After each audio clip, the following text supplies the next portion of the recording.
الرجیم بسم اللہ الرحمن الرحیم الصلاۃ والسلام علیک یا رسول اللہ وعلی آلک واصحابک یا حبیب اللہ الصلاۃ والسلام علیک یا نبی اللہ وعلی آلک واصحابک یا نور اللہ۔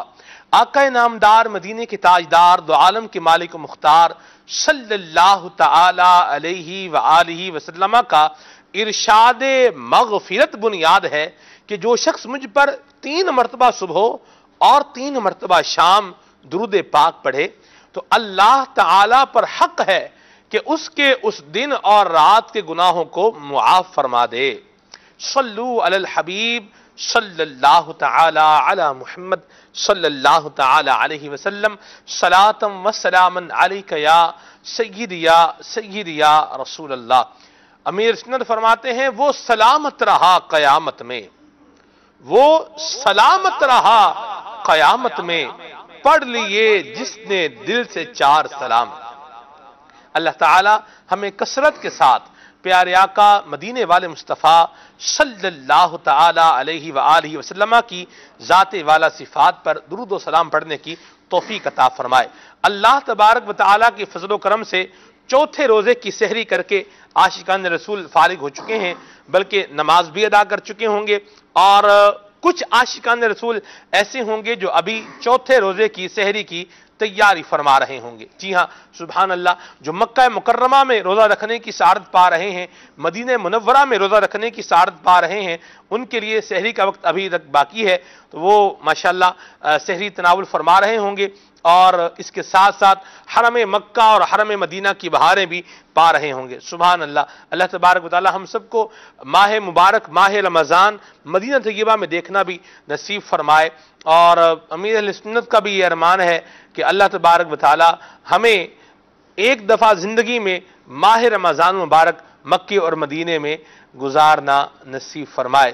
یا الہی تو مدینے میں کبھی رمضان دکھا، یا الہی تو مدینے میں کبھی رمضان دکھا، مدتوں سے دل میں یہ عطار کے ارمان ہے، اور مدتوں سے دل میں یہ سگے عطار کے ارمان ہے۔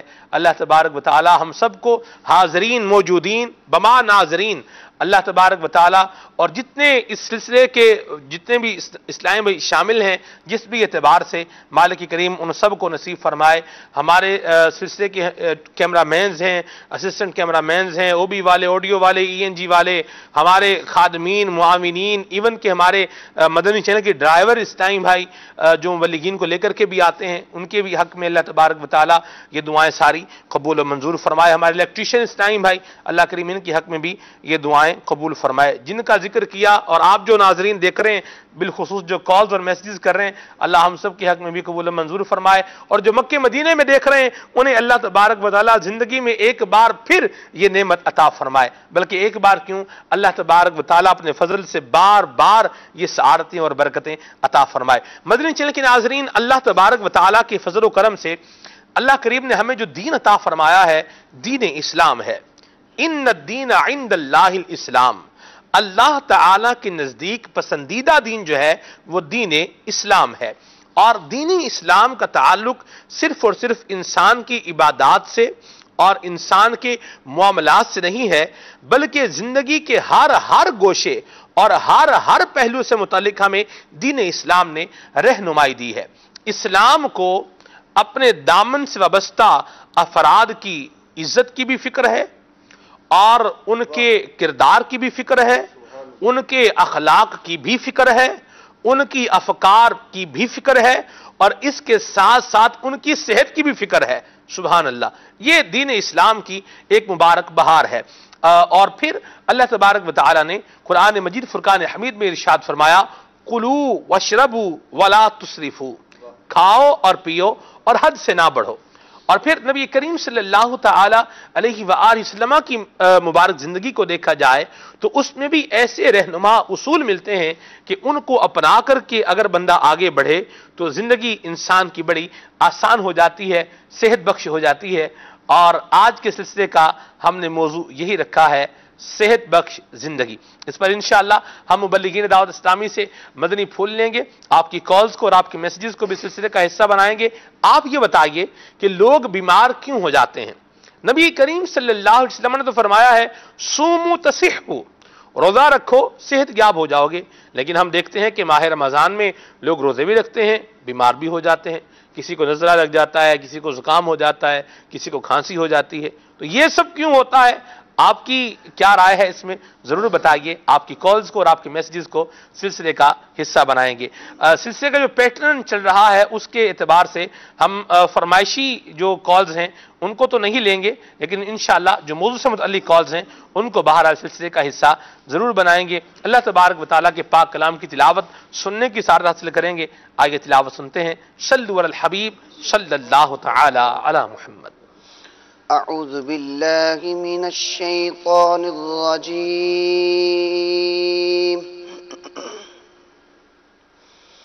بسم الله الرحمن الرحيم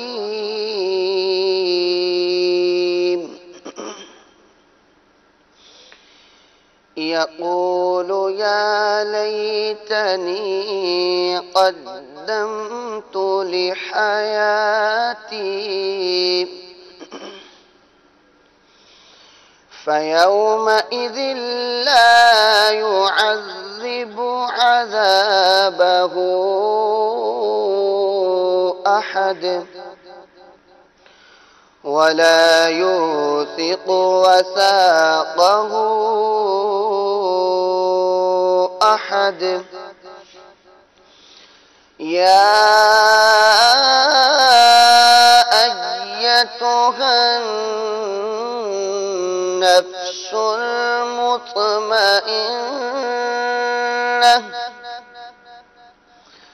يا أيتها النفس المطمئنة ارجعي إلى ربك راضية مرضية فادخلي في عبادي وادخلي جنتي صدق الله العظيم۔ سبحان اللہ، سبحان اللہ۔ اللہ تبارک و تعالی ہمارے نفس کو نفس مطمئنہ بنائے اور مالک کریم ہم سب کو بلا حساب جنت میں داخلہ عطا فرمائے۔ خدا کا ذکر کرے اور ذکر مصطفیٰ نہ کرے، ہمارے منہ میں ہو ایسی زباں خدا نہ کرے۔ تلاوت کلام پاک سننے کے بعد نعت رسول مقبول صلی اللہ تعالی علیہ وآلہ وسلم سننے کی سعادت حاصل کریں گے۔ آج ہمارے بہت ہی پیارے نعت خان، ہمارے پیارے عدنان بھائی، عدنان تاری بھائی زیدہ مجدہ ہمیں جمیل الرحمن رضوی حضور مداح حبیب رحمت اللہ تعالی علیہ کا بڑا پیارا کلام سنانے جا رہے ہیں۔ کون سا کلام سنانے جا رہے ہیں؟ عدنان بھائی سے سنتے ہیں۔ جی حضور ارشاد۔ صلو علی الحبیب صلی اللہ تعالی علی محمد صلی اللہ علیہ وسلم۔ اللہم صلی علی محمد اللہم صلی علی محمد اللہم صلی علی محمد محمد محمد محمد اللہم صلی علی محمد اللہم صلی علی محمد۔ آنکھوں کا تارا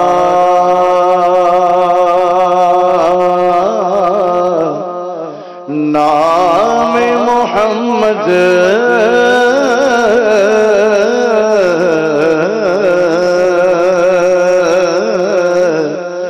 دل کا اجالا نام محمد۔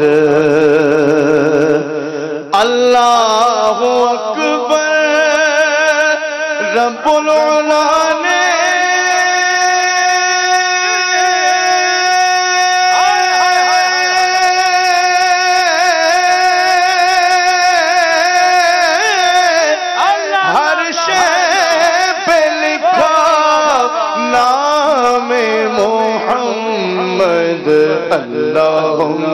صل علی محمد اللہم صل علی محمد. جمیل الرحمن ندوی رحمت اللہ تعالی علیہ کا یہ شعر کیسی عظمت مصطفیٰ کا پتہ دے رہا ہے. مدنی چینل کے ناظرین، کسی بھی گھر پر نیم پلیٹ جو ہوتی ہے وہ اس کے مالک کی ہی ہوا کرتی ہے. ایسا نہیں ہے کہ گھر میرا ہو اور اس پہ نیم پلیٹ حافظ صاحب کی لگی ہو، حافظ عدنان چشتی صاحب کی. میرے گھر پر اگر نیم پلیٹ ہوگی تو اس پر میرا نام لکھا ہوگا. نیم پلیٹ یہ بتا رہی ہوگی کہ یہ گھر کس کا ہے. کاپی ہے تو کاپی پہ نام لکھا ہوتا ہے اور وہ نام بتا رہا ہوتا ہے یہ کاپی ملکیت کس کی ہے. کتاب پر نام لکھا ہوا ہے تو کتاب بتاتی ہے کہ یہ ملکیت کس کی ہے. خط اگر ہے کوئی لیٹر ہے تو لیٹر کے اوپر نام لکھا ہوتا ہے تو اٹس مینز کہ یہ لیٹر کس کے لیے آ رہا ہے وہ مینشن ہے. اللہ تبارک و تعالی نے جنت کی چیزوں پر، جنت کے محلات پر، جنت کے درختوں پر، جنت کے دروازے پر نبی کریم صلی اللہ علیہ وسلم کا نام لکھا تو یہ بات اس چیز کا پتہ دے رہی ہے کہ جنت رسول اللہ کی ہے. اسی لیے اعلیٰ حضرت نے کہا ہے ہم رسول اللہ کے، جنت رسول اللہ کی. اور جمیل الرحمن ندوی رحمت اللہ علیہ کیسی پیاری بات کر رہے ہیں. اللہ اکبر رب العلا نے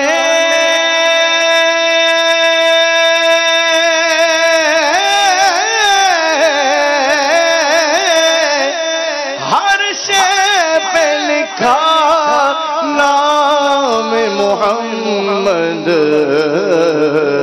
اللہم صل علی محمد اللہم صل علی محمد.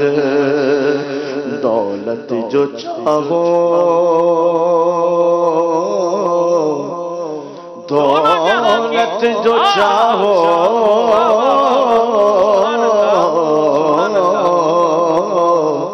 دونوں جہاں کی کر لو وظیفہ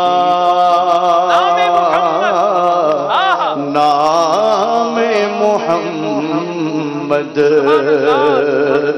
صلی علی کا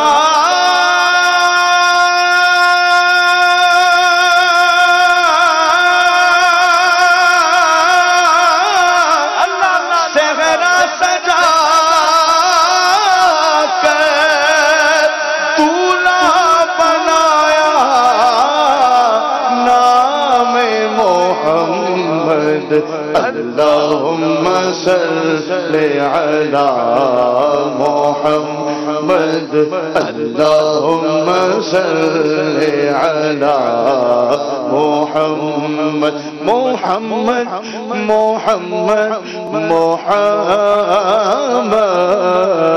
اللہم صل علی محمد.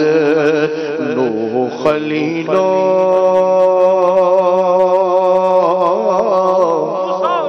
موسیٰ و عیسیٰ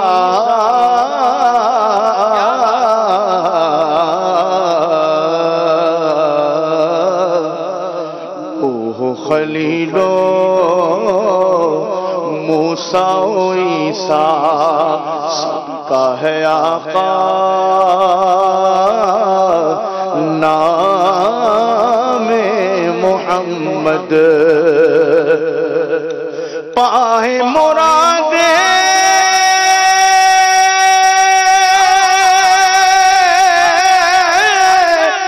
دونوں جہاں میں جس نے پکارا نام محمد.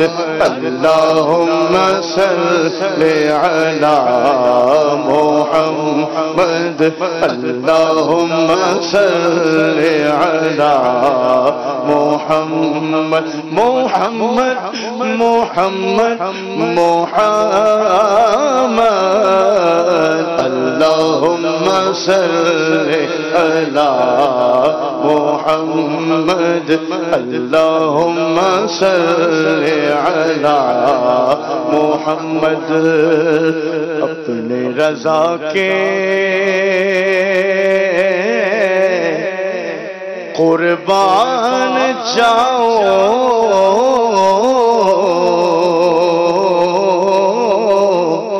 جس نے سکھایا نام محمد اپنے جمیل رضوی کے دل میں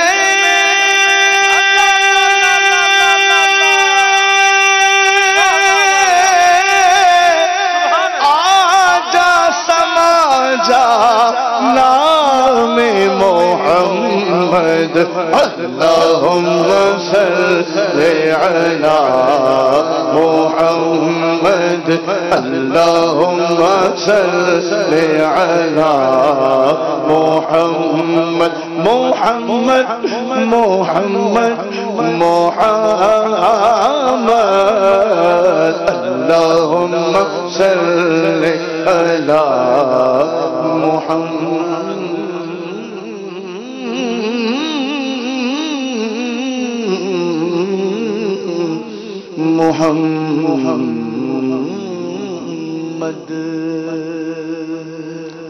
اللهم صل على سيدنا ومولانا محمد طب القلوب ودوائها وعافية الأبدان وشفائها ونور الأبصار وضيائها وعلى آلہ واصحابہ وبارک وسلم۔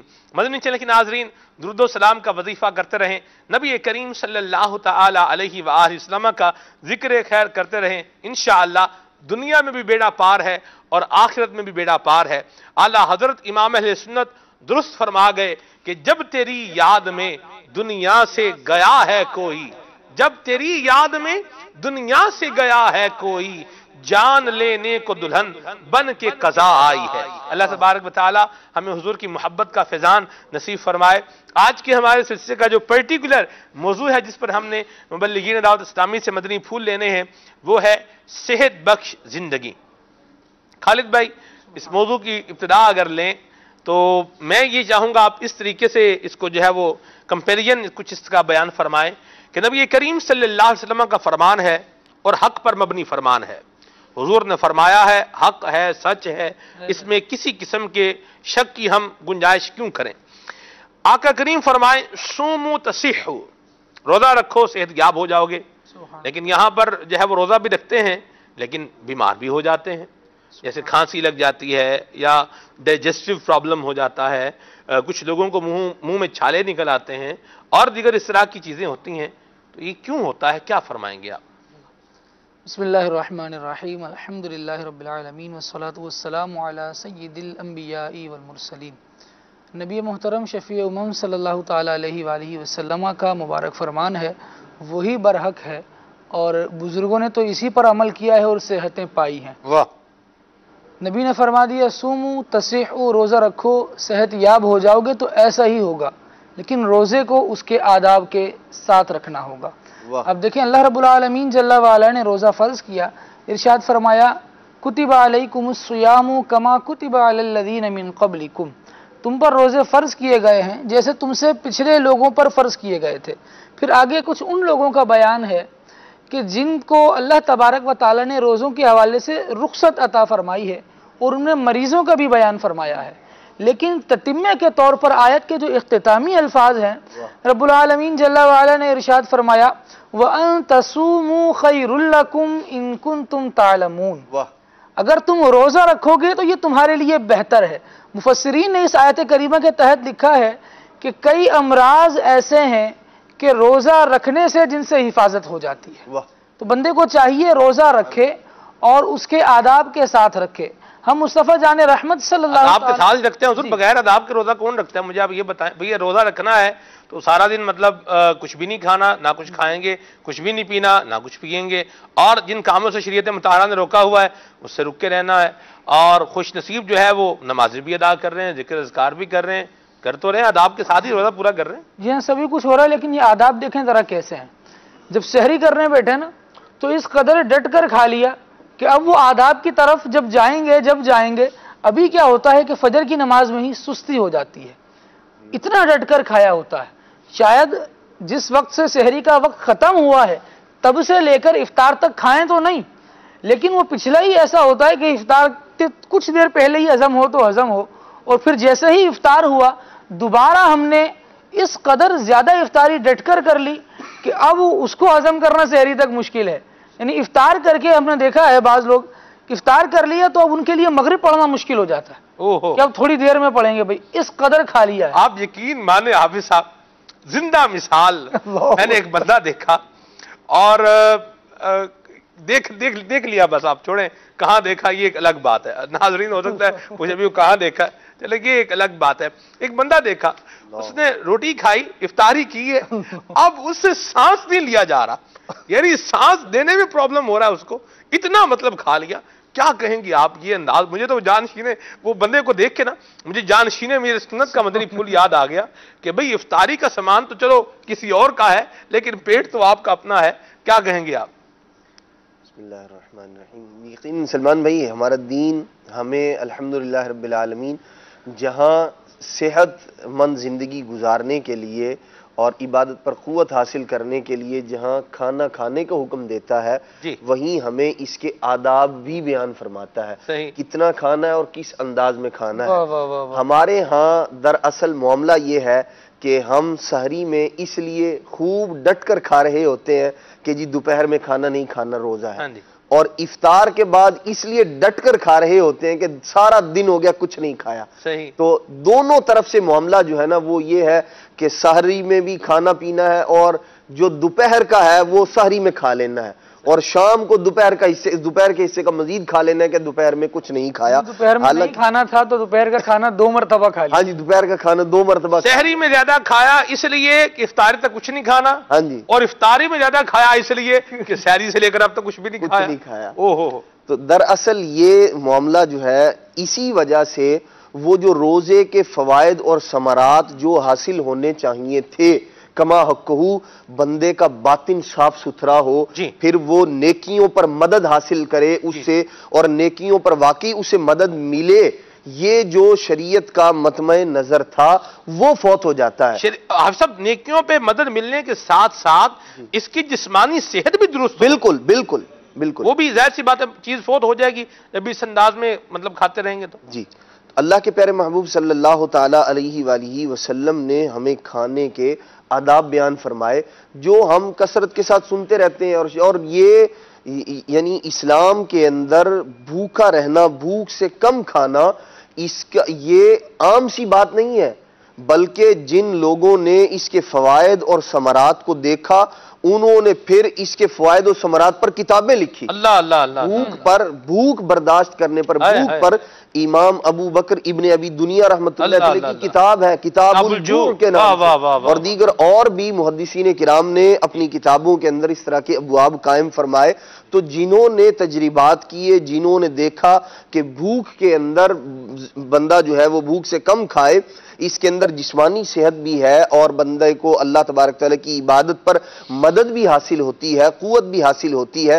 ظاہر سی بات ہے ہلکا پھلکا آدمی جو ہے وہ جس نے اپنی ضرورت اور پیٹ سیدھا کرنے کے لیے، عبادت کے لیے، کمر سیدھی کرنے کے لیے جس نے کھایا ہے تو وہ پھر اللہ تبارک تعالیٰ کی عبادت کی جانب توجہ رہتی ہے اس کی. ورنہ عام طور پر ضرورت سے زیادہ کھا کر بیمار ہونا یہ تو عام ہے، اس کے نظارے آپ دیکھیں.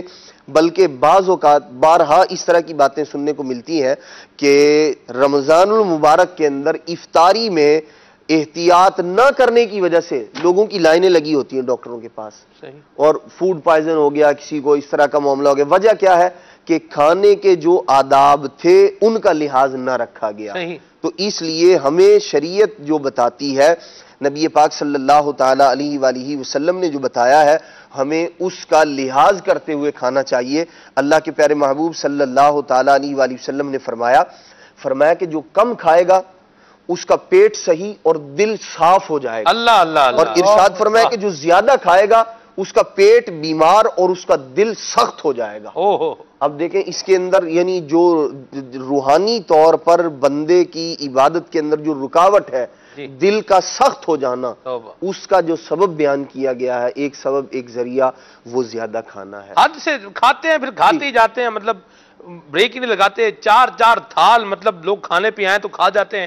او ہو اللہ ہی رحمت فرمائے۔ اور یہ اس طرح بعض اوقات ہوتا ہے۔ خالد بھائی بھوک دیکھیں، بھوک بھی تو لگی ہوتی ہے، یہ بھی تو ایک حقیقت ہے۔ سارا دن بندے نے کچھ نہیں کھایا اور پھر اس نے کام بھی کیا ہے۔ ایک تو وہ ہے کہ جو سحری کے بعد سوتے ہیں، سحری کر کے سوتے ہیں اور پھر افطار سے پہلے جو ہے وہ اٹھ جاتے ہیں، ایسی بھی مخلوق سعادت کی بات ہے کہ افطار کے لیے بھی اٹھ جاتے ہیں۔ ٹھیک ہے، اچھا پھر باقی رات میں غل کا پاڑا بھی تو کرنا ہوتا ہے نا، ساتھ میں وہ بھی چلانا ہوتا ہے معاملہ۔ ایک تو یہ ہے، دوسرے وہ ہیں جو کام بھی کرتے ہیں، انرجی بھی لگا رہے ہیں، لیکن پھر اب وہ لوگ مطلب جب بھوک لگی ہو، پیاس بھی لگی ہو، کھانا بھی ہے، فروٹ بھی ہے، تو مطلب جوس بھی ہے، تو میٹھا جو ہے وہ شربت بھی ہے، نیمبو پانی بھی ہے، تو ایسا بندہ پھر کیسے صبر کرے گا سب چیزوں کو دیکھ کر؟ اور اس کے ساتھ ساتھ آپ کمبینیشن دیکھیں، ایک طرف شربت ہے میٹھا یا دودھ کا شربت ہے، اور اس میں تخم ملنگا بھی ہے نا، وہ ڈلی ہوئی ہے، اور اس کو بینیفیشل بنانے کے لیے ابھی سحری کی ہے، ابھی سحری کی ہے، اب افطار کی بات ہے۔ ہاں جی، اصل میں ابھی اس لیے افطار کی بات کر رہا ہوں کیونکہ ابھی افطار کی بات کسی کو بھاری نہیں لگے گی، آپ کو بھی بھاری نہیں لگے گی، جو دیکھ رہے ہیں ان کو بھی بھاری نہیں لگے گی۔ چلیں بارہ کمبینیشن دیکھیں خالد بھائی، ایک طرف شربت رکھا ہوا ہے، دودھ کا بنا ہوا اچھا سا شربت ہے، ساتھ میں جو ہے وہ تربوز ہے، اس کے ساتھ میں جو ہے وہ خربوزہ ہے، اور پھر ساتھ میں پکوڑے ہیں، ادھر سموسے ہیں، بعد میں رول ہیں، اور اس کے بعد پھر ٹھنڈا شربت یہ ساتھ میں ہے۔ تو یہ چیزیں جب مطلب بندے کے سامنے رکھی ہوں افطار میں، تو بندہ پھر کیا صبر کرے گا اور کیسے ان کو مینیج کرے گا؟ سلمان بھائی پہلے تو یہ دیکھیں کہ ہمارا سحری سے لے کر افطار تک کا جو دورانیہ ہے، اس دوران آپ نے واقعتاً کچھ نہیں کھایا نہ کچھ پیا ہے، آپ کا معدہ بالکل فارغ ہے ابھی۔ صحیح۔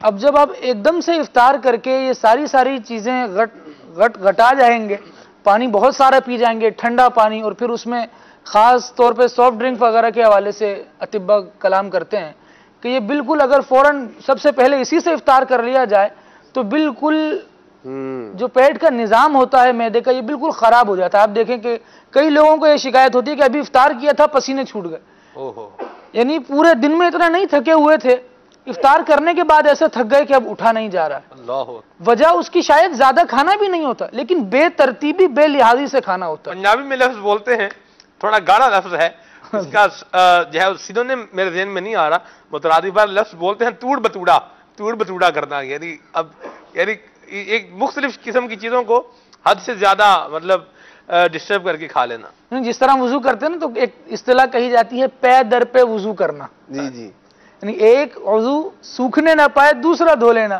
اسی طرح یہاں ہوتا ہے کہ ایک حلق سے اترا نہیں تو دوسرا ٹیسٹ فوراً لے لیتے ہیں۔ یہی توڑ بتوڑا یوں سمجھ لے اس کو، یہی ہے، اللہ رحمت فرمائے۔ تو اس طرح سے ہماری اپنی صحت کا نقصان ہوتا ہے۔ حضرت سیدنا ابن سالم رحمۃ اللہ تعالی علیہ فرماتے ہیں کہ اگر کوئی شخص گندم کی سوکھی روٹی ادب کے مطابق کھا لے تو اس کو موت کے سوا کوئی بیماری نہیں ہے۔ اللہ اکبر، اللہ اکبر۔ گندم کی سوکھی روٹی ادب کے مطابق کھا لے۔ اب سے فرمایا گیا حضرت ادب کیا ہے؟ فرمایا کہ بھوک لگنے پر کھائے اور سیر ہونے سے پہلے ہاتھ کو روکے۔ اللہ اکبر، اللہ اکبر۔ افطار کیا ہے آپ نے، اچھی بات ہے، کافی دیر سے بھوکے ہوں گے، واقعی ایسا ہے، لیکن سیر ہونے سے پہلے ہاتھ کو روکیں بھی تو صحیح۔ اگر صرف کھاتے ہی چلے جائیں گے، اونڈیلتے ہی چلے جائیں گے، تو پھر نتیجہ یہ ہوتا ہے کہ معدے پر اس کی ضرورت سے زیادہ جب بوجھ ڈال دیا تو پھر طرح طرح کی بیماریاں جنم لیتی ہیں۔ صحیح۔ اطباء کہتے ہیں کہ 80% امراض معدے کی خرابی کی وجہ سے، ایسی بات، جس میں سے 12 امراض بیان کیے گئے۔ نمبر 1 دماغی امراض۔ اب دماغی امراض میں بھی کئی امراض ہوتے ہیں، صحیح، لیکن ایک دماغی امراض، دوسرا آنکھوں کی بیماریاں پیٹ کی وجہ سے ہوتی ہیں، تیسرا زبان اور گلے کی بیماریاں، یہ بھی اسی وجہ سے، سینے اور پھیپڑے کے امراض، فالج، لقوہ، جسم کے نچلے حصے کا سن ہو جانا۔ اکثر دیکھیں بیٹھے ہیں تو جناب اب اٹھا نہیں جا رہا، کیوں؟ معدے کی پرابلم کی وجہ سے جسم کا حصہ سن ہونے لگتا ہے، شوگر ہو جاتی ہے، ہائی بلڈ پریشر ہو جاتا ہے، دماغی شریانے یعنی مغز کی نس پھٹ جانا، توبہ، نفسیاتی امراض، یہ سب کے سب کھانے میں احتیاط نہ کرنے کی وجہ سے ہیں۔ انسان اگر اپنی صحت کو مینٹین رکھنا چاہتا ہے تو اس کو چاہیے کہ اپنے غذا کو مینٹین رکھے. صحیح. غذا کو اگر صحیح اور مناسب توازن سے لے گا تو اس کی صحت بھی اچھی رہے گی. اور نبی کریم صلی اللہ تعالیٰ علیہ وآلہ وسلم کا ایک فرمان میں عرض کروں، رسول اللہ صلی اللہ علیہ وسلم نے فرمایا کہ اللہ تبارک و تعالیٰ کے یہاں قوی مسلمان کمزور مسلمان سے اچھا ہے. یہاں قوی مسلمان سے بھی مراد وہی ہے کہ جو بندہ اپنی صحت کا خیال رکھنے والا ہے اور زیادہ کھا کر اپنے آپ کو خراب کرنے والا نہیں. ٹھیک. اللہ اکبر کبیر. سلمان بھائی، دن بھر میں ہم دیکھتے ہیں کھانے پینے کی مختلف اشیاء ہمارے سامنے آتی ہیں، لیکن آدمی جو ہے وہ اس کی جانب ہاتھ نہیں بڑھاتا، روزہ ہے، صبر کرتا ہے. جب اب ایک وقت ایسا آیا، کھانے کا وقت آیا افطار کا، تو اب وہ آپ کی بات کہ جی اب صبر کیسے کریں؟ جیسے دن بھر آپ نے صبر کیا تھا اللہ تبارک تعالیٰ کے حکم کو مانتے ہوئے، اب بھی اس کے پیارے محبوب علیہ الصلوۃ والسلام کے حکم کے مطابق ہی کھانا ہے. اگر ہم اس کے مطابق عمل کریں گے تو اس کے اندر ہماری صحت ہے، بھلائی ہے. نبی پاک علیہ الصلوۃ والسلام نے ارشاد فرمایا زیادہ کھانے اور پینے سے اپنے دل کو مردہ نہ کرو. ارشاد فرمایا دل کی مثال ایک کھیتی کی طرح ہے. فرمایا جیسے کھیت کو، فصل کو زیادہ پانی دینے سے وہ خراب ہو جاتا ہے، اسی طرح انسان کا دل زیادہ کھانے اور پینے سے مردہ ہو جاتا ہے. تو اب ہمیں اس جانب بھی توجہ کرنی چاہیے اور اپنے آپ کو اللہ کے پیارے محبوب صلی اللہ تعالیٰ علیہ وآلہ وسلم کے اور جو اولیاء اعظام ہیں، ہم شیخ طریقت امیر اہل سنت کی ذات کو دیکھتے ہیں سلمان بھی، مطلب بڑی رشک بھی آ رہا ہوتا ہے اور ان کی ہمت پر جو ہے نا وہ یوں کہہ لیں کہ دل میں ایک خوشی سی بھی ہو رہی ہوتی ہے. اللہ کریم یہ جذبہ ہمیں بھی عطا فرمائے. آپ دیکھیں افطار فرماتے ہیں، افطار چند گھونٹ پانی سے، اس کے فوراً بعد کیا ہے؟ اذان ہے، اور آپ اذان کا جواب دے رہے ہوتے ہیں. لوگ مطلب عام طور پر اس طرح کا معاملہ نہیں ہوتا، افطاری لیکن پہ ٹوٹ پڑ رہے. اللہ آپ آئے نا جی، اصل میں آپ سب لوگ جو افطاری پہ ٹوٹتے ہیں نا، اس میں مختلف قسم کے جو ہے نا وہ جسے آپ یوں کہیں کہ لوگ زیادہ جو کھا لیتے ہیں افطار میں، اس کی مختلف ریزنز ہیں، مختلف وجوہات ہیں. بعض تو لوگ اعلان اس طرح کرتے ہیں کہ وہ دعا پڑھیں گے، دعا پڑھنے کے بعد بھی بسم اللہ الرحمن الرحیم پڑھ کے روزے دارو روزے کھول دیو، یعنی پہلے کہیں باندھا ہوا ہے، اب جو ہے وہ کھولنا ہے، اب وہ بولا کھول دیو، اور ادھر جناب لوگ جو ہے وہ ہو گئے. اچھا، اب کہیں افطار پارٹی اگر مثال کے طور پر کسی نے افطار کے لیے جو ہے وہ بلایا ہوا ہے، اب بوفے سسٹم اگر انہوں نے لگایا، ٹھیک ہے، اب وہ جو افطار کا جو ہی وقت ہوا نا، تو اب وہ جو اس بوفے کے ڈھکن کھلیں گے نا اور ان کی شور کی آواز آتی ہے اور پھر لوگ اس کی طرف بھاگتے ہیں، اس وقت بندے کو یہ فکر لاحق ہوتی ہے کہ یار مجھے نہ ملا نہ میں کہیں رہ نہ جاؤں، اس لیے بھی پھر مطلب کھاتے جائیں. بعضوں کی سوچ یہ ہوتی ہے سلمان بھائی کہ افطار جلدی کرنا جو ہے نا، تعجیل کا حکم ہے، جلدی کا، تو وہ اتنی جلدی میں ہوتے ہیں کہ سب کچھ ایک ساتھ اتار لیں. یہ بھی ہوتا ہے، نفسیاتی عارضے بھی ہوتے ہیں. بہرحال ہر کسی کی اپنی اپنی سوچ ہوتی ہے، جیسے آپ نے کہا ہر کسی کا اپنا ایک ریزن ہوتا ہے کہ میں ایسے کیوں کر رہا ہوں، اس کا ایک ریزن ہوتا ہے، وہ معقول ہو یا نہ ہو وہ ایک جدا بات ہے. ہمارا جو آج کا موضوع ہے صحت بخش زندگی، اس حوالے سے عرض کروں. نہیں چلیں ایک اور بات بتائیں، آپ جیسے اگر افطار میں بے دریغ کھانے کا کوئی معقول ریزن آپ مجھے بتا دیں. نہیں دیکھیں بھائی، دیکھیں افطار میں بندہ سموسے بھی کھائے اور پکوڑے بھی کھائے اور ٹھنڈا یا شربت بھی پیے، آپ مجھے کوئی معقول ریزن بتا دیں اس کا. معقول ریزن تو کوئی بھی نہیں ہو سکتا اور کوئی معقول شخص اس طرح کر بھی نہیں سکتا. بات یہ ہے تو کوئی معقول شخص ہوگا تو وہ اس طریقے سے کرے گا بھی نہیں، وہ تو طریقہ کار کے مطابق جو ہے.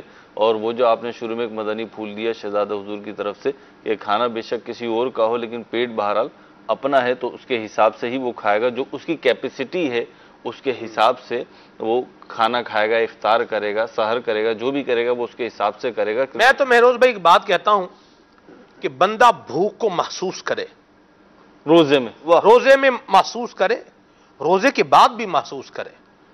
نبی کریم علیہ الصلوۃ والسلام کا انداز اس حوالے سے یہ ہے، جو معمول ہے آقا کریم علیہ الصلوۃ والسلام کا جو احادیث طیبہ سے اور سیرت کے معمول سے پتہ چلتا ہے، وہ یہ ہے کہ آقا کریم علیہ الصلوۃ والسلام جب بھوک ہوتی تب کھانا تناول فرماتے. عادتاً ایسا نہیں ہے کہ بس وہ کھانے کا ٹائم ہے، روٹین ہے تو وہ کھا رہا ہے، ایسا نہیں ہے، بلکہ جب بھوک ہوتی جب کھاتے. ٹھیک ہے. مدینہ طیبہ میں سحری کا وقت ختم ہونے میں تقریباً 3 منٹ جو ہے وہ باقی ہیں. تو جو خوش نصیب وہاں سلسلہ دیکھ رہے ہیں تو جلدی سے جو ہے وہ کھانا پینا موقوف کر دیں. اور مکہ مکرمہ میں 7 منٹ کا ڈیفرنس ہے. مکہ مکرمہ اور مدینہ منورہ کے ٹائم میں 7 منٹ کا ڈیفرنس موجود ہے. تو بہرحال اللہ تبارک و تعالیٰ جو وہاں پر ان مقدس مقامات پر ہیں اور روزہ رکھ رہے ہیں، اللہ کریم عاشقان رسول کے روزوں کو اپنی بارگاہ میں قبول و منظور فرمائے. مہروز بھائی، صحت بخش زندگی آج کے ہم نے سلسلے کا جو ہے وہ عنوان رکھا ہے، اور واقعی یہ بات کوئی اس پہ دو رائے ہے ہی نہیں کہ اگر نبی کریم صلی اللہ تعالی علیہ وآلہ وسلم کا انداز اختیار کیا جائے اس میں خیر ہی خیر ہے. مہروز بھائی، ہماری غذا سادہ ہو، بہت ساری چیزیں، بہت ساری بیماریاں جو ہے وہ کھانے کی وجہ سے ہوتی ہیں. آپ کا کولیسٹرول ایسا نہیں ہے کہ آپ بھوکے رہ رہے ہیں یا آپ فاقہ کر رہے ہیں اور آپ کا کولیسٹرول انکریز کر رہا ہے. آپ جو ہے وہ نمک نہیں کھا رہے، آپ کا بلڈ پریشر بڑھ رہا ہے. آپ جو ہے وہ میٹھے کا بے دریغ استعمال نہیں کر رہے تو آپ کی جو ہے وہ شوگر یہ بوسٹ کر رہی ہے. ٹھیک ہے. بیماریوں کے ریزنز اگر آپ دیکھیں تو یہ کھانے کی بے احتیاطیوں میں ہی ہیں. ٹھیک ہے.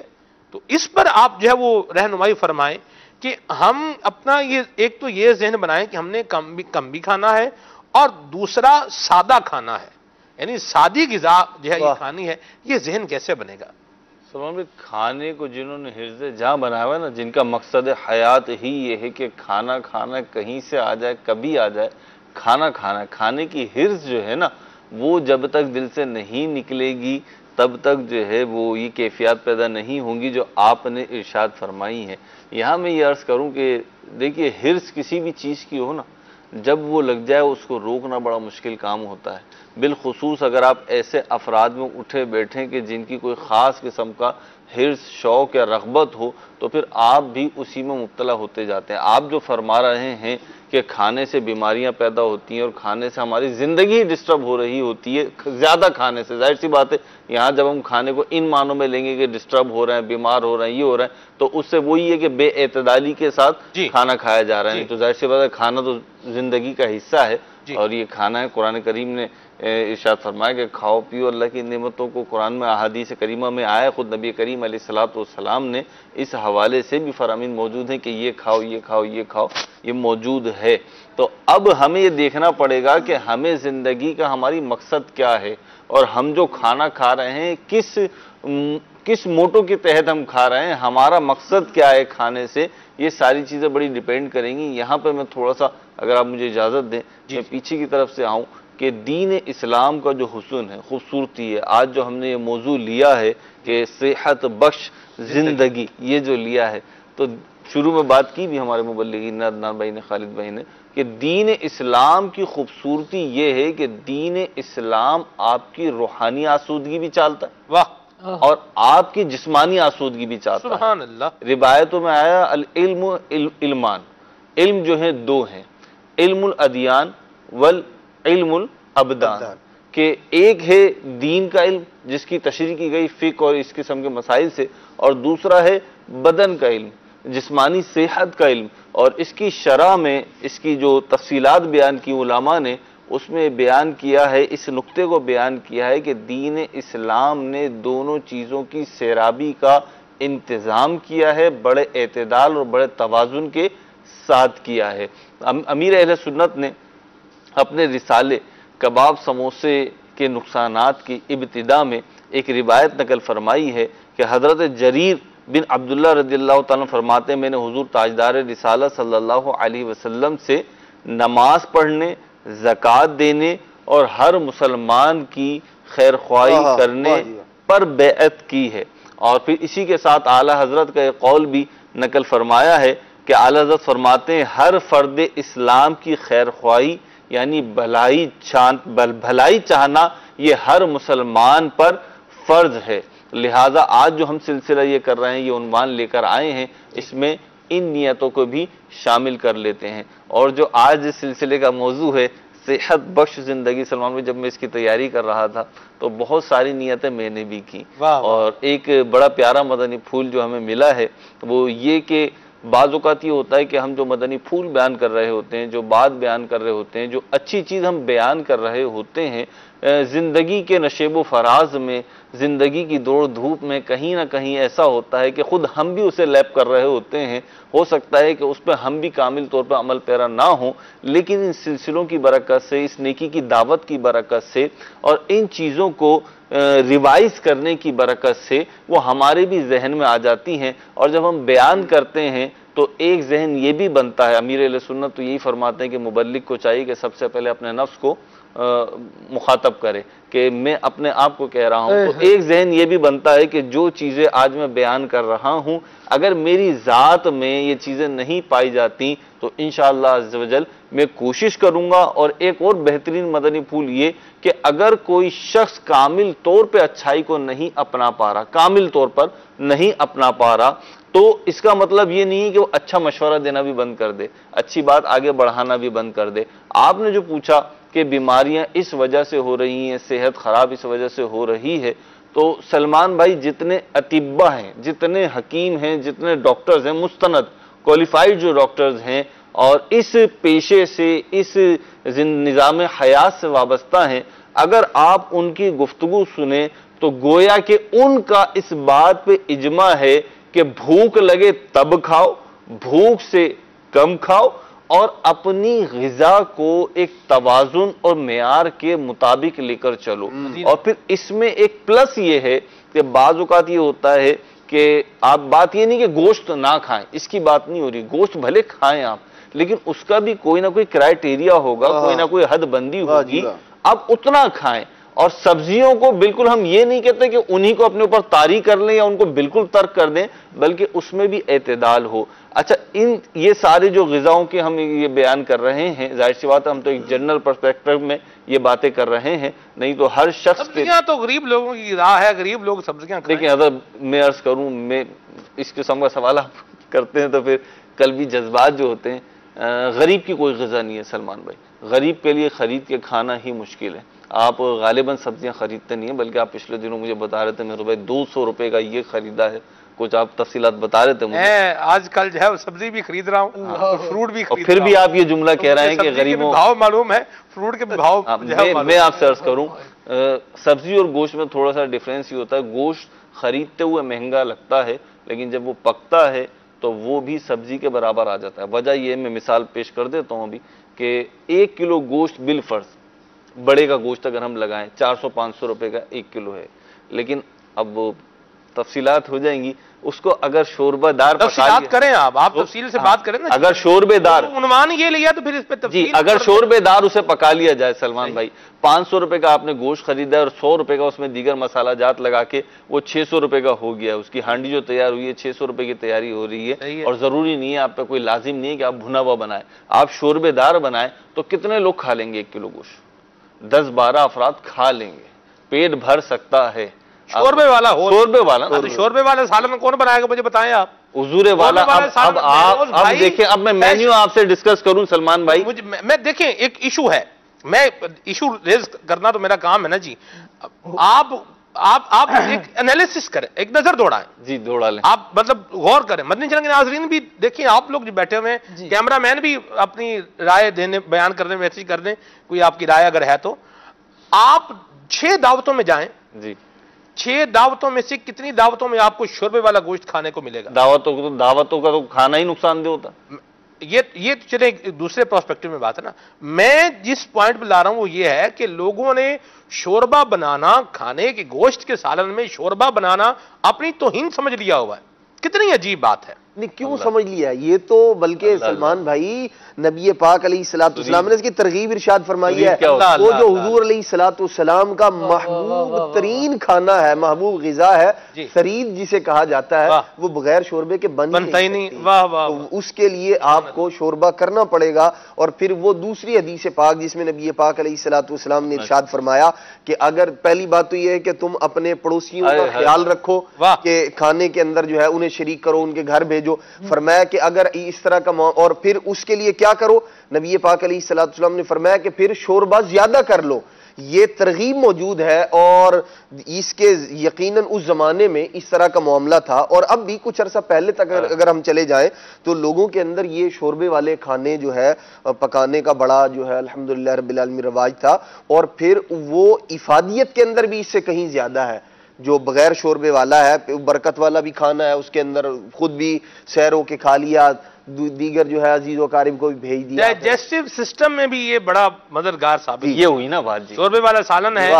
ہم تو دیکھیں، میں تو سیدھی سی بات ہے جی، شوربے والے سالن کا قائل ہوں، اور شوربے والا سالن ہونا چاہیے، گوشت ہو اس میں شوربہ ہو، اور بالکل بندہ جو ہے وہ اچھا بعض اوقات ہوتا ہے شوربے میں بھی دو باتیں ہوتی ہیں، بعض اوقات ہوتا ہے نا، وہ کچھ لوگ بولتے ہیں بھئی شربڑ شورا ہے، یہ بھی ایک لفظ بولا جاتا ہے، شربڑ شورا، یعنی زیادہ ہی شورا بنا لیا، یوں بھی لفظ بولتے ہیں۔ لیکن بات یہ ہے کہ چلیں اتنا زیادہ نہ کریں، لیکن اتنا تو مجھے اتنا تو کریں کہ بندہ اس میں روٹی اس کے ساتھ جو ہے وہ کھا لے۔ میرے لیے جو ایک حیرانگی کی بات ہے وہ یہ ہے کہ بالکل خشک سالن ہے، اس سے آپ روٹی کیسے کھائیں گے؟ یہ مطلب ایک عجیب سی بات، روٹی نہیں سلمان میں بات وہیں رہ گئی، ویسے ہی کھا جائیں گے اس کو۔ سلمان میں بات وہیں رہ گئی، ایک بڑی اہم بات جو میں عرض کر رہا تھا، اصل میں وہ گوشت اور سبزی میں ایسا ہم وہ ہوئے کہ بات یہ تھی آپ گوشت کھائیں، سبزی کھائیں، دالیں کھائیں، چاول کھائیں، روٹی کھائیں، گندم کھائیں، پھل کھائیں، کھیرا کھائیں، سلاد کھائیں، جو کھانا کھائیں۔ اور بعض افراد جو ہوتے ہیں وہ اپنے طور پر بڑی متوازن غذائیں کھا رہے ہوتے ہیں، یعنی سبزیاں بھی کھا رہے ہوتے ہیں، دالیں بھی کھا رہے ہوتے ہیں، چاول بھی کھا رہے ہوتے ہیں، اور روٹی بھی کھا رہے ہوتے ہیں، لیکن ان کے کھانے کا جو انداز ہوتا ہے، ایک طریقہ کار اور دوسری ٹائمنگ جو ہوتی ہے وہ بیلنس نہیں ہوتی۔ اس کی وجہ سے اس معیاری اور متوازن کھانے کی افادیت جو ہوتی ہے، جو فائدے ہوتے ہیں، وہ انہیں نہیں مل پا رہے ہوتے۔ لہذا ایک تو آپ متوازن غذا کھائیں، دوسرا آپ ٹائم پر کھائیں، وقت پر کھائیں، تیسرا یہ کہ آپ اپنی زندگی کو متوازن بنائیں۔ جب کھانے بیٹھیں، جو ابھی آپ افطار والی بات کر رہے تھے، ایسا نہ ہو، وہ ایک سوال ہم سے کیا گیا تھا جب ہم اسکول میں پڑھتے تھے کہ ایک شخص بہت بھوکا ہے، بہت زیادہ بھوکا ہے، اور اس کے پاس 12 انڈے ہیں، بتائیں وہ کیسے کھائے گا؟ وہ کیسے کھائے گا؟ 12 انڈے تو جو کھانے والا ہے وہی بتائے گا تو ایک ایک کر کے ہی کھائے گا نا، ایک ایک کر کے ہی کھائے گا، وہ 12 انڈے ایک ساتھ نہیں کھا سکتا۔ ایک ویسے جنرل نالج کا سوال تھا، لیکن اس میں ادھر میں نے یوں عرض کیا کہ کھانا چاہے جتنا ہو اور بھوک چاہے جتنی ہو، آپ اپنے طریقہ کار کے مطابق کھائیں گے تو انشاءاللہ عز و جل نہ صرف یہ کہ اس کے فوائد ملیں گے، بلکہ آپ اس کے نقصانات سے بھی بچ جائیں گے۔ اور وہ جو بات ہماری بیچ میں رہ گئی ہے کہ گوشت سستا ہے یا سبزی مہنگی ہے، تو یہ جو ہے پھر انشاءاللہ کبھی ڈسکس کریں گے۔ چلیں بہرحال جی، بات یہ ہے، اچھا آپ نے سلاد کا مشورہ دیا، دیکھیں آپ گفتگو کے دوران میرے سوال ذہن میں آ رہا ہوتا ہے، اور یہ ایک عوامی پرسپشن بھی بعض کا سوال یہ صرف تفنن کے لیے نہیں ہوتا، یہ ایک مائنڈ سیٹ ہوتا ہے کچھ افراد کا، تو ظاہر سی بات ہے سوال کا مقصد صرف یہ نہیں ہوتا کہ ایک تفنن ہو اور لائٹر موڈ بنے، بلکہ اس کا مقصد یہ بھی ہوتا ہے کہ ہمارا ذہن بھی بنے، مدنی پھول بھی ملے۔ جیسے مہروز بھائی نے، خالد بھائی، سلاد کھانے کا مشورہ دیا، میں نے یہ جملہ سنا ہے کہ سلاد تو بکریاں کھائیں، پتے کھائیں، پتے کھانے تو بکریاں کھاتی رہے، سلاد کے پتے انسان کا کیا کھائے گا جی اس کو؟ سلمان بھائی، یہ ایسا بندہ تو یہ بات کر سکتا ہے جو سلاد کی افادیت سے جس کو جو ہے نا وہ کوئی سروکار نہیں ہے، وہ جانتا نہیں ہے، ورنہ فی زمانہ تو جو لوگ اپنی صحت کو اچھا رکھنا چاہتے ہیں وہ سلاد کی اہمیت کو سمجھتے ہیں، اور پھر وہ دیکھیں جس نے خاص طور پر جو ہے وہ ایک خاص طبقہ ہے جن کو اس طرح کا ذہن ہوتا ہے کہ مجھے اپنا وزن کم کرنا ہے، تو وہ اپنے کھانے کے اندر ایک وقت کا کھانا ختم کریں گے اور سلاد کو اس کے اندر ایڈ کریں گے ایک وقت کے کھانے میں، کہ اس کی افادیت زیادہ ہے، اس کے اندر جو انسانی صحت کے لیے جو چیزیں کیلشیم، پروٹین، دیگر چیزیں جو ہے وہ انسانی صحت کے لیے جو لازمی اور ضروری جز کی حیثیت رکھتے ہیں، وہ سلاد کے اندر دوسری چیزوں کی بنسبت زیادہ ہوتی ہیں۔ تو فی زمانہ تو اس کا جو ہے وہ استعمال زیادہ ہے، اور اطباء بھی اس کی جانب جو ہے وہ توجہ دلاتے ہیں، تو ایسی بات نہیں ہے، بلکہ سلاد کا استعمال یعنی سبزیوں کا یا دیگر جو سلاد کے اندر کھیرا، ککڑی وغیرہ اور اس طرح کی چیزیں استعمال کی جاتی ہیں، تو اس کا استعمال زیادہ ہے، اور جو اس کی اہمیت کو سمجھتے ہیں وہ واقعی اس کو یوز کرتے ہیں کھانے کے ساتھ، یا اپنا ایک وقت کا کھانا کم کر کے اور سلاد کو جو ہے وہ شامل کرتے ہیں۔ سلمان بھائی، میں آپ کی اور عدنان بھائی کی بات کو لے کر تھوڑا سا آگے بڑھاؤں گا۔ آپ نے جو فرمایا کہ لوگ آپ اس بھی طرح پیچھے پیچھے آئیں، خالد بھائی بھی پیچھے پیچھے آئیں گے نا، آپ آگے بڑھ رہے ہیں، ساتھ ساتھ ہی، پیچھے پیچھے نہیں آنا چاہیے، ساتھ ساتھ ہی رہے. میں ایک عبرت انگیز بات بتانا، اللہ آپ نے جو ارشاد فرمایا نا کہ بعض لوگ کہتے ہیں کہ جی تو گائے بکریوں کا کھانا ہے اور اس طرح قسم کی چیزیں، سلاد وغیرہ ان پتوں کو، تو ایک صاحب سے اسی طریقے کا سنا اور واقعی میں وہ گوشت کھاتے تھے اور بڑی کثرت سے کھاتے تھے، بڑا رچ کے کھاتے تھے گوشت، اور پھر انہیں ایک مہلک مرض لگا اور اب حالت یہ ہے ان کی کہ ان کو ڈاکٹر نے چند سبزیاں بتا دی، چند سبزیاں مخصوص طریقے سے پکی ہوئی، اور وہ پچھلے کئی مہینوں سے وہی سبزیاں کھا رہے ہیں. اللہ رب العزت ہم سب کو امان میں رکھے، ان کو بھی شفا کاملہ عاجلہ نصیب فرمائے. لیکن بات یہ ہے سلمان بھائی کہ یہ باتیں جیسے آپ کہہ رہے ہیں کہ لائٹر موڈ میں اس لیے نہیں ہو رہی کہ کوئی جو ہے نا وہ سلسلے کا گراف بنے یا ایک جو ہے نا صرف وہ خوش طبعی ہو جائے، صرف اس لیے نہیں بلکہ واقعتاً ہم ڈسکس کرنا چاہ رہے ہیں، خود بھی سمجھنا چاہ رہے ہیں، اور ہمارے مدنی چینل کے جو ناظرین ہیں ان کی بارگاہوں میں بھی پیش کر رہے ہیں کہ بھائی سمجھ لو. بات یہی ہے سلمان بھائی کہ اس قسم کی جو باتیں ہوتی ہیں وہ جس وقت کوئی سمجھا رہا ہوتا ہے اور ہم نارمل فیز میں چل رہے ہوتے ہیں زندگی کے تو وہ سمجھ میں نہیں آ رہی ہوتی، لیکن جب سمجھ میں آتی ہے نا تو پھر بہت زیادہ دیر ہو چکی ہوتی ہے. تو لہٰذا عقل مند انسان وہی ہے کہ جو اس کے مفاد کی، اس کی بہتری کی اور اس کے صحت اور اس کی سلامتی کی بات کرے تو اس کو ایکسیپٹ کرے اور کوشش بھی یہ کرے کہ میں اس پہ عمل پیرا ہو جاؤں. نہیں تو ایسا نہ ہو کہ اس قسم کے جو افراد ہوتے ہیں جو مذاق اڑاتے ہیں، اگر کوئی انہیں کوئی اچھا مدنی پھول دے رہا ہے، کوئی اچھی نصیحت کر رہا ہے تو مذاق اڑاتے ہیں، تو پھر اس قسم کے افراد بعض اوقات ناصح سے محروم ہو جاتے ہیں. ان کو لوگ سمجھانا چھوڑ دیتے ہیں، ان کو لوگ نصیحت کرنا چھوڑ دیتے ہیں، ان کی حالت ہی ہو جاتی ہے وہ کنویں میں گر رہے ہوتے ہیں، کوئی آواز لگانے والا نہیں ہوتا کہ آگے کنواں ہے. تو یہ صرف اس پرسپیکٹو میں نہیں، ہر چیز میں ہم دیکھیں کہ میں اپنا مزاج یہ بناؤں کہ اگر میرے اندر کوئی کمزوری ہے، میرے اندر کسی قسم کی نیگیٹیوٹی پائی جا رہی ہے، میرے اندر کسی بھی اعتبار سے کوئی منفی طرز عمل پایا جا رہا ہے اور میرے قرب و جوار میں رہنے والے چھوٹے بڑے کوئی بھی مجھے سمجھانا چاہتے ہیں تو ان کو میں اتنی اسپیس دوں سلمان بھائی کہ وہ مجھے سمجھا سکیں. بعض اوقات یہ ہوتا ہے کہ سمجھانے والے کو غلط فہمی ہوتی ہے، کوئی بات نہیں، اس کی غلط فہمی ہے تو اس کی غلط فہمی دور کر دی جائے.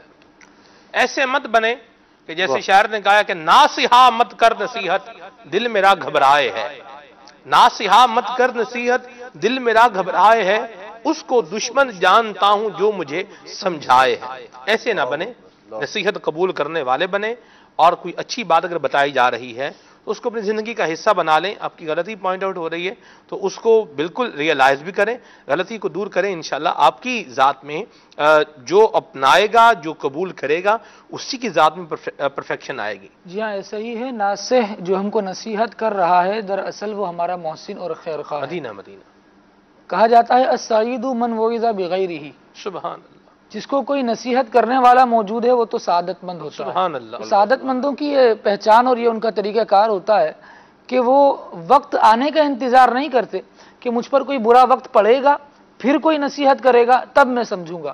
جس طرح آپ نے وہ بات کی کہ سلاد تو مطلب بکریوں کا کھانا ہے، آپ یہ دیکھیں کہ یہ جملہ کہنے پر قائل کو اکسایا کس بات نے ہے؟ نفس نے اکسایا اور کس نے اکسایا؟ شاید اس کے پاس وہ اس کو حقیر سمجھتا ہے کہ جو یہ سبزیوں کو کھا رہے ہیں یہ تو بیر بکریاں کھاتے ہیں، ہم تو جی اعلیٰ غذائیں کھانے والے لوگ ہیں، ہم تو بڑے لوگ ہیں، ہمارے ایکسس میں تو بہت اعلیٰ غذائیں آتی ہیں، یہ تو وہ کھائے جس کے پاس. جس طرح نعوذ باللہ من ذالک ایک جملہ کہنے لگا ہوں، کہا جاتا ہے روزہ وہ رکھے جس کے پاس کھانے کو نہ ہو. توبہ توبہ. بھئی رب العالمین جل وعلا ایک چیز فرض فرما رہا ہے تو ہم تو اللہ تبارک و تعالیٰ کے اطاعت گزار بندے ہیں. اللہ تبارک و تعالیٰ نے ہمیں تخلیق فرمایا نا، وہ جانتا ہے کہ میرے بندے کے لیے کیا بہتر ہے کیا بہتر نہیں ہے. یہ تو اس کی کمال مہربانی ہے کہ اس نے ہم پر روزوں کو فرض کر دیا ہے. اس نے ہماری صحت کے اعتبار سے بھی ہم دیکھیں تو کتنی اچھی بات ہے.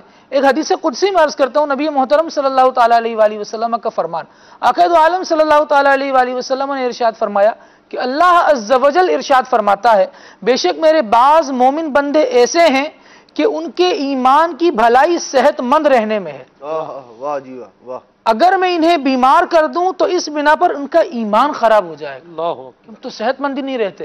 اسی طرح فرمایا بے شک میرے بعض مومن بندے ایسے ہیں کہ ان کے ایمان کی بھلائی بیمار رہنے میں، اگر میں انہیں صحت عطا کر دوں تو اس کی وجہ سے ان کا ایمان خراب ہو جائے گا.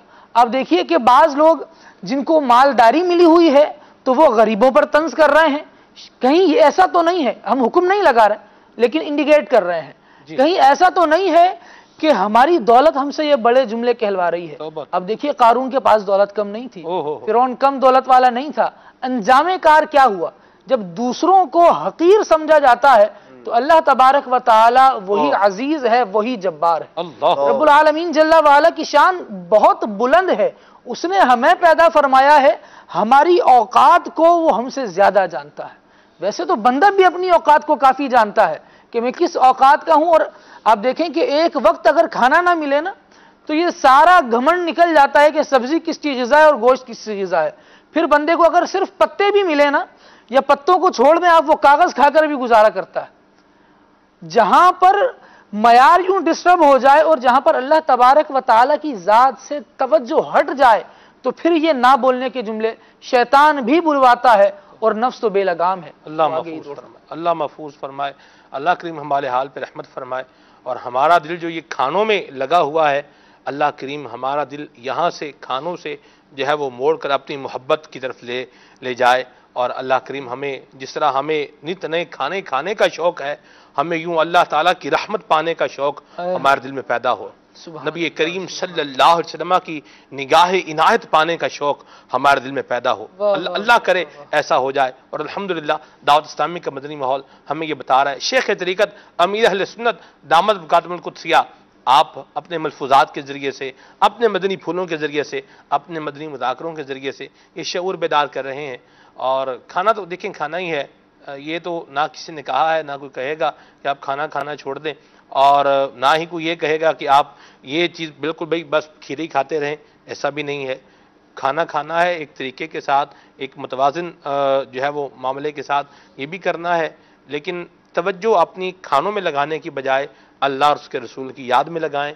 دین و دنیا میں انشاءاللہ بھلائیاں ملیں گی. آپ کی کچھ کالز ہیں ناظرین کی, حافظ صاحب کالز کو شامل کرتے ہیں پھر آگے بڑھتے ہیں. جی ماشاءاللہ سلمان بھائی, صدائے رمضان مرحبا, فادخلی فی عبادی وادخلی جنتی. کیا بات ہے جناب قرآن پاک کے کلام کی اور اس کی تلاوت کی. سلمان بھائی صحت بخش زندگی کے حوالے سے موضوع ہے, تو یہاں پر تو کوئی بیمار ہونا نہیں چاہتا, کوئی چاہتا ہی نہیں کوئی بیماری آئے, لیکن یہ صحت بخش زندگی کیا کھانے کی صورت میں حاصل ہوتی ہے کہ کھائیں پیئیں اور صحت مند رہیں, یا اس سے تھوڑا کنارہ کر کے عبادت و ریاضت یا تلاوت قرآن سے بھی صحت بخش زندگی کے مقاصد حاصل ہو سکتے ہیں؟ اور صدائے رمضان کی تو ایک ہی صدا ہے, کیا پیش کریں جانا, کیا چیز ہماری ہے, یہ دل بھی تمہارا ہے, یہ جاں بھی تمہاری ہے.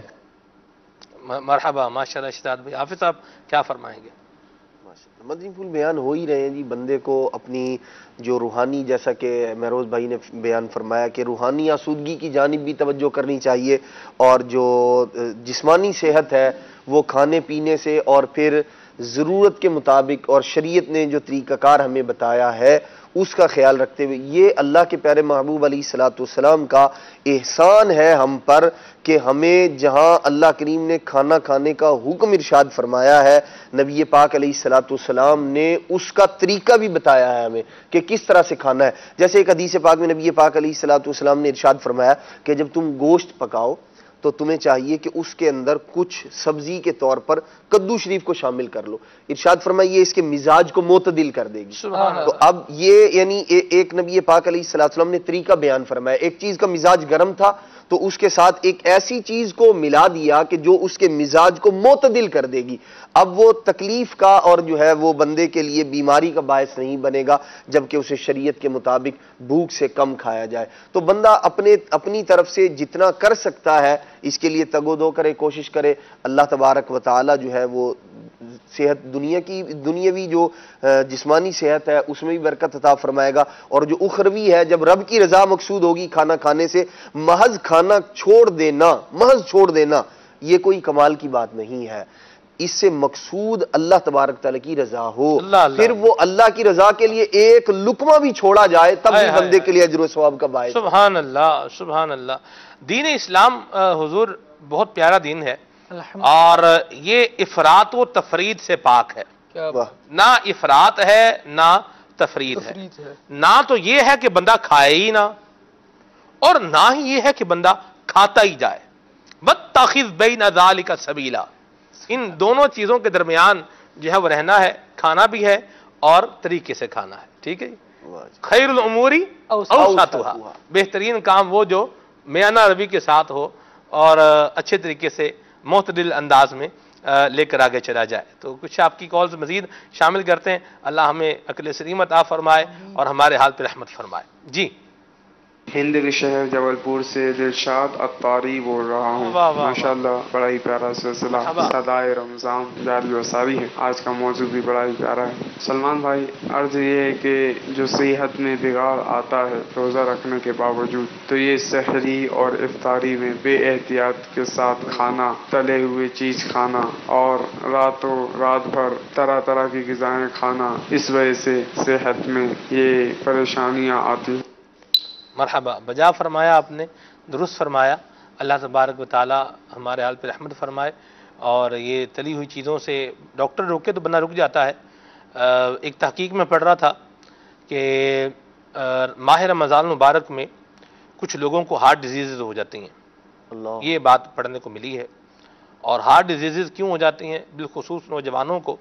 تو اس کی انہوں نے مختلف قسم کی جو ہے وہ چیزیں اس میں بیان کی ہیں. ایک تو یہ کہ جو بہت زیادہ آئلی چیزیں کھاتے ہیں، یہ بھی ایک سبب بنتا ہے. جو ہے وہ خون کے اندر کولیسٹرول کی مقدار زیادہ ہوتی ہے اور ہارٹ ڈیزیز کی طرف بندہ جاتا ہے. اور اس کے ساتھ ساتھ جو بعض اوقات دودھ میں سوڈا ڈال کے پیا جاتا ہے تو یہ بھی نقصان دہ ہو جاتا ہے. اور لکھنے والے تو یہ بھی لکھا کہ دودھ سوڈا فرحت بخش نہیں ہے بلکہ یہ صحت کش ہے. صحت کش مطلب صحت کو تباہ کرنے والا ہے.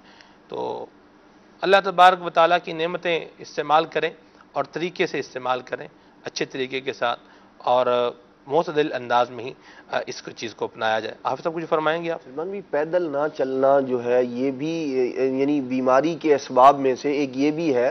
جو ماہ رمضان مبارک میں سحری کرتے ہیں سو جائیں گے، افطاری کریں گے سو جائیں گے، یعنی کھانا کھانے کے بعد جو پیدل چلنے کا، کچھ قدم چلنے کا، شیخ طریقت امیر اہل سنت نے بھی لکھا ہے، طبا بھی فرماتے ہیں، نبی پاک علیہ الصلوۃ والسلام کی تعلیمات بھی ہیں. تو ہم ان کو یکسر بھلا دیتے ہیں اور کھانا کھانے کے فوراً بعد سو جانا یہ طبیعت پر گراں گزرتا ہے، نقصان بھی ہوتا ہے، طبیعت بھی بوجھل ہو جاتی ہے اور جسمانی اعتبار سے بھی جو ہے وہ بندہ بیماریوں کا شکار ہوتا ہے. تو اس پر بھی بندے کو توجہ کرنی چاہیے کہ کھانا کھانے کے بعد سحری ہو یا افطاری ہو کچھ قدم چلنا چاہیے. جی سلمان، یہاں پہ دو باتیں عرض کروں گا. ایک تو جو پیدل چلنے والی بات فرمائی امیر اچھا پیدل چلنا کا بھی ایک طریقہ کار ہے. یہ جو پیدل چلنا ہے نا، جیسے بعض لوگ کہتے ہیں، خود میرے ساتھ بھی ہوا کہ بھائی ہم تو ویسے ہی بہت اتنا چلتے ہیں، اب ہم کیا چلیں. نہیں، اس کے لیے آپ کو باقاعدہ نیت کے ساتھ، ارادے کے ساتھ چلنا ہوگا کہ میں اس نیت اور ارادے سے چل رہا ہوں. پھر اس کی کیفیت بھی ہوگی. جو واک کرتا ہو یہ اس سے سمجھنا پڑے گا، نہیں تو یہاں پہ تو کر کے ہم اس طریقے سے نہیں دکھا سکتے. اور امیر اہل سنت نے جو لکھا ہے وہ یہ ارشاد فرمایا آپ نے کہ 45 منٹ واک کرے، 15 منٹ آہستہ قدموں کے ساتھ، پھر 15 منٹ معتدل قدموں کے ساتھ، اور پھر 15 منٹ جو ہے وہ تیز قدموں کے ساتھ. بلکہ پہلے اور آخری 15 منٹ جو ہیں یہ تیز قدموں کے ساتھ اور درمیان کے جو 15 منٹ ہیں یہ معتدل قدموں کے ساتھ چلے. دوسری بات جو عدنان بھائی نے فرمائی کہ کھانے کے بعد سونا، اس کے بارے میں امیر اہل سنت نے بڑا پیارا یہاں پہ ایک جملہ ارشاد فرمایا کہ کھانے کے فوراً بعد جو لوگ سو جاتے ہیں، یعنی ان کی ٹائمنگ ہی کچھ اس قسم کی بنی ہوئی ہے، ان کا کچھ جدول ہی اسی قسم کا ہے کہ کھانے کے فوراً بعد ہی وہ سو جاتے ہیں. تو امیر اہل سنت فرماتے ہیں کہ آپ کی لاکھ مجبوریاں ہوں لیکن یہ جو کھانے کے فوراً بعد ہوتے ہیں ان کو فرما رہے ہیں آپ کی لاکھ مجبوریاں ہوں مگر بیماری آپ کی کوئی مجبوری نہیں دیکھے گی. آپ کو اپنے ہی انداز بہرحال بدلنے ہوں گے. تو یہ شہروں میں بالخصوص، دیہات میں جو ہے وہ تو لوگ کھانا کھاتے ہیں اور اس کے بعد کچھ نہ کچھ ان کی رننگ کے بعد ہی وہ سوتے ہیں. اب تو حضور موٹر سائیکل نے بہت جو ہے واک کو جسے یوں کہیں کہ دور کر دیا ہے، اور ذرا سی کوئی بھی بات ہے، کام ہے، فٹافٹ جناب جانا ہے، موٹر سائیکل پہ جانا ہے، نماز پڑھنے جانا ہے تو موٹر سائیکل پہ جانا ہے، سامان لینے جانا ہے تو موٹر سائیکل پر جانا ہے، یہ بھی ایک بے دریغ استعمال ہو رہا ہے. تو بہرحال واک زندگی میں شامل رکھیں، انشاءاللہ اللہ نے چاہا تو صحت بہتر رہے گی. جی ایک اور کال شامل کرتا ہے. ماشاءاللہ سلمان میں سلسلہ بہت خوب چل رہا ہے آپ کا، اور آج کا جو ٹاپک ہے صحت بخش زندگی، سلسلے میں میرا سوال یہ ہے کہ روحانی و باطنی طور پر صحت بخش زندگی کا حصول کیسے ممکن ہے؟ جی خالد بھائی. امیر علیہ سنت دامت برکاتہم العالیہ نے اپنے رسالے، اپنی کتاب آداب طعام اور پیٹ کا قفل مدینہ، ان میں اکثر مدنی پھول جو عطا فرمائے ہیں وہ تو غذائی احتیاطوں کے حوالے سے فرمائے ہیں، لیکن اس کا ایک روحانی فائدہ یہ بیان فرمایا ہے کہ کئی بزرگان دین کے اقوال یہ ملتے ہیں کہ ہم نے اپنی بھوک سے کم کھانے میں اللہ تبارک و تعالیٰ سے قرب پایا ہے. جی یہ طریقہ ہے کہ اپنا بندہ کھانے سے ایک لقمہ کم کر لے. بعض بزرگوں نے فرمایا ہمیں نوافل سے زیادہ پسند ہے اللہ اکبر کہ اپنے کھانے میں سے اپنے لقموں کو کم کر لیا جائے. اس کا ایک روحانی بھی فائدہ ہے، جسمانی فائدہ بھی یہ ہے کہ صحت بحال رہتی ہے. مفتی احمد یار خان نعیمی علیہ رحمہ کا ایک مدنی پھول عرض کرتا ہوں، فرماتے ہیں تندرستی کے 2 بڑے اصول ہیں، ان کی پابندی کرو تندرست رہو گے. فرمایا اول یہ کہ بھوکے ہو کر کھاؤ اور پیٹ بھر کر نہ کھاؤ بلکہ روٹی سے بھوکے اٹھو، اور دوسرا یہ کہ تھک کر سو. اب کیا ہوتا ہے، ہم اس کے اپوزٹ کر رہے ہوتے ہیں، بالکل برعکس کر رہے ہوتے ہیں کہ ایک تو ہر وقت کھائے جا رہے ہیں، بھوک لگی ہے نہیں لگی اس کو دیکھ نہیں رہے، کھائے جا رہے ہیں. دوسرا یہ کہ سونے میں بھی کوئی ایسی بات نہیں ہے، بس سو ہی رہے، وقت ہو گیا بھائی سونے کا، سو گئے. وقت بالکل بنانا چاہیے اس کا، اس سے بالکل انکار نہیں ہے، لیکن اپنی ایکٹیویٹیز بھی کچھ ایسی رکھنی چاہیے. یہ جو واکنگ کا نظام ہے یہ بہت پیارا ہے صحت کے لیے. نبی کریم صلی اللہ تعالیٰ علیہ وآلہ وسلم نے ایک اور جو فرمان میں عرض کروں آقا دو عالم صلی اللہ علیہ وسلم کا، حضور نے ارشاد فرمایا سافروا تصحوا، واہ سفر کرو صحت مند ہو جاؤ گے.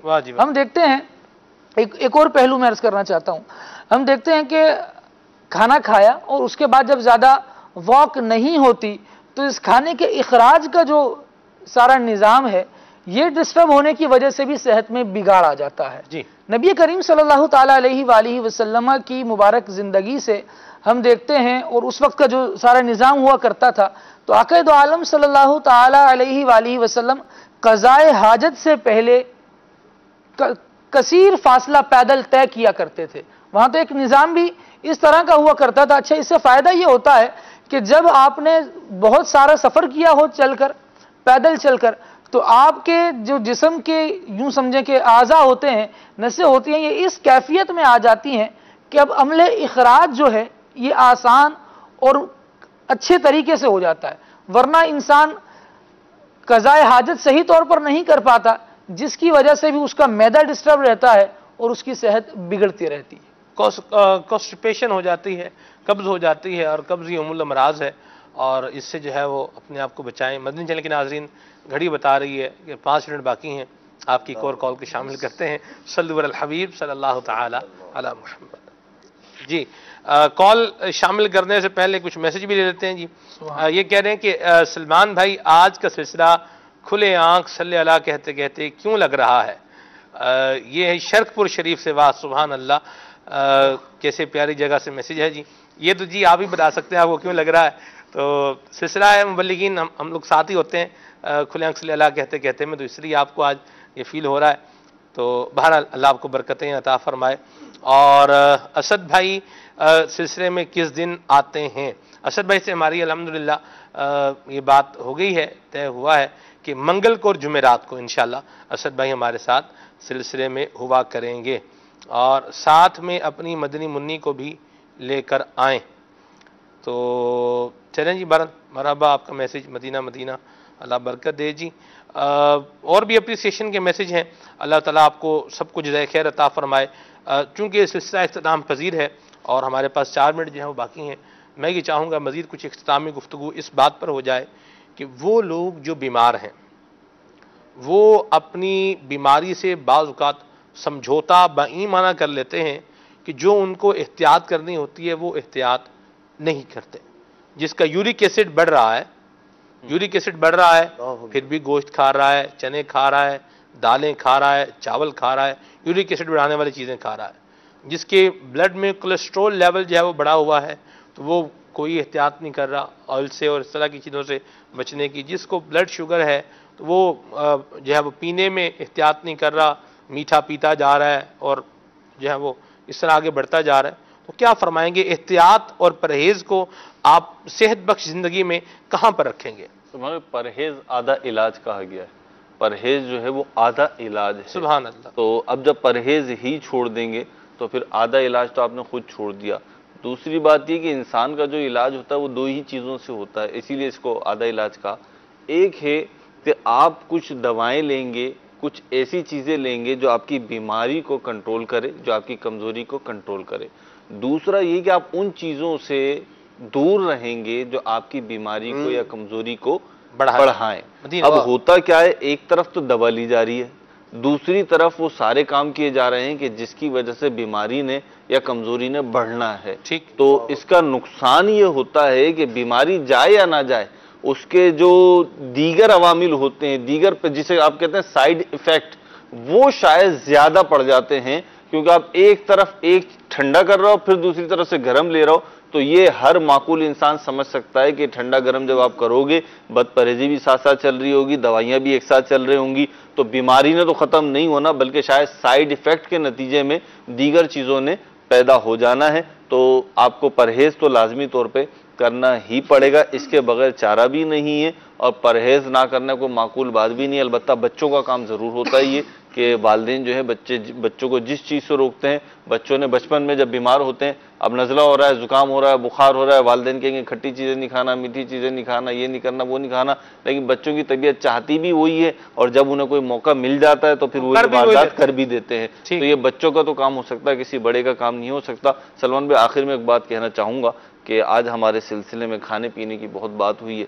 ماہ رمضان چل رہا ہے, وسعت رزق کا مہینہ ہے, اپنے بھی جو دسترخوان ہیں ان کو بھی بڑھائیں, اور دیگر جو افراد ہیں جو اس کی دسترس نہیں رکھتے ہیں اور ان کے حالات ناسازگار ہیں ان پہ بھی تعاون کریں. اور ایک تعاون سب افراد اپنے گھر میں بھی کریں, وہ یہ کہ ہم افطاری کرتے ہیں, ہم سحری کرتے ہیں, ہم چائے پیتے ہیں, ہم کھانا کھاتے ہیں, تو یہ گھر کی اسلامی بہنیں کر رہی ہوتی ہیں. اور بعض اوقات کھانے پینے کے معاملات میں ذرا سی غلطی ہو جاتی ہے, ذرا سی کمزوری رہ جاتی ہے, ذرا سا نمک کم ہو گیا, ذرا سی مرچ زیادہ ہو گئی, ذرا سا گلاوٹ کم ہو گئی, روٹی زیادہ جل گئی, کچی رہ گئی, تو ان معاملات پہ پھر جو معاملات ہوتے ہیں وہ ناقابل بیان بھی ہوتے ہیں, ناقابل برداشت بھی ہوتے ہیں, دل آزاری کا باعث بھی ہوتے ہیں. رمضان کا مہینہ ہے, آپ تو مزے سے روزہ رکھ کے سب چیزیں کھا رہے ہیں, لیکن وہ اللہ کی بندی جو آپ کی والدہ ہے, آپ کے بچوں کی والدہ ہے, آپ کی بہن ہے, آپ کی بیٹی ہے, وہ روزہ بھی رکھ رہی ہے, یہ سارے کام بھی کر رہی ہے. تو بجائے اس کے کہ اس کی چیزوں کو نظر انداز کر کے آپ کا جیسا رشتہ ہے اس انداز پہ اس کو اپریشیٹ کریں, یہ انداز ہرگز نہ اپنائیں کہ اس کے سارے کیے دھرے کو, جیسے ہمارے اردو محاورے میں کہتے ہیں, ملیا میٹ کر دیا جائے. تو ایسا نہ کریں. پانی مت پھیر دیں محنت پہ, کسی کی محنت پہ پانی مت پھیریں. چلیں جی, بہرحال احتیاط کے ساتھ زندگی گزاریں. دعوت اسلامی کا مدنی ماحول ہماری رہنمائی کر رہا ہے, اس مدنی ماحول سے وابستہ ہو جائیں اور اچھی زندگی گزارنے کے لیے جو ایفرٹس ہیں یہ ضرور کرنی چاہیے. اپنے ٹیسٹ بھی کروا لینے چاہیے. امیر سنت نے پیٹ کے قفل مدینہ کے اندر یہ ٹیسٹ بتائے بھی ہیں کہ نارمل سے ٹیسٹ ہیں اور زندگی میں کروانے چاہیے. اس سے انشاءاللہ اللہ نے چاہا تو حفظ ما تقدم رہے گا, اور اگر کوئی بیماری ہوگی تو اس کا پتہ چل جائے گا, اور انشاءاللہ اللہ نے چاہا تو خیر کے ساتھ زندگی گزاریں گے, عبادت کرتے رہیں گے, اللہ کو یاد کرتے رہیں گے, ان اچھی نیتوں کے ساتھ اچھی زندگی گزاریں گے, برکتیں پائیں گے.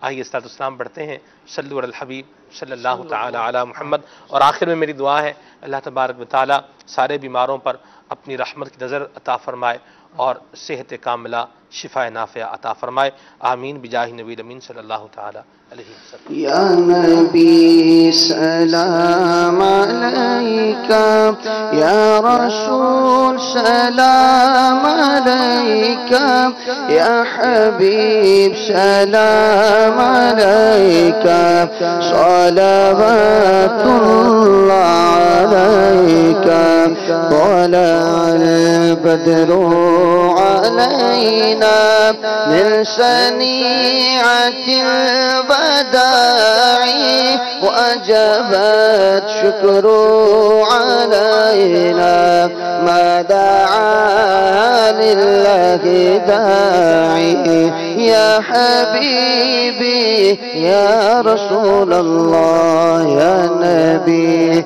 سلام عليك يا رسول سلام عليك يا حبيب سلام عليك صلوات الله عليك جاكني کے وقت آنا کلمہ طیب پڑھانا مکر شیطان سے بچانا اور پھر سینے لگانا یا حبیبی یا رسول اللہ یا نبی سلام علیکہ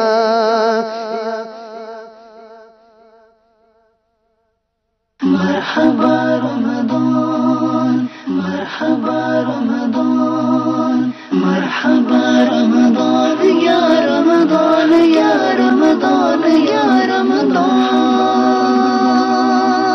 مرحبا رمضان رمضان مرحبا رمضان مسلمانوں کے ساتھ خیر خواہی کرنے کا مہینہ ہے یہ ماہ رمضان قرآن کریم سے مضبوطی سے رشتہ جوڑنے کا مہینہ ہے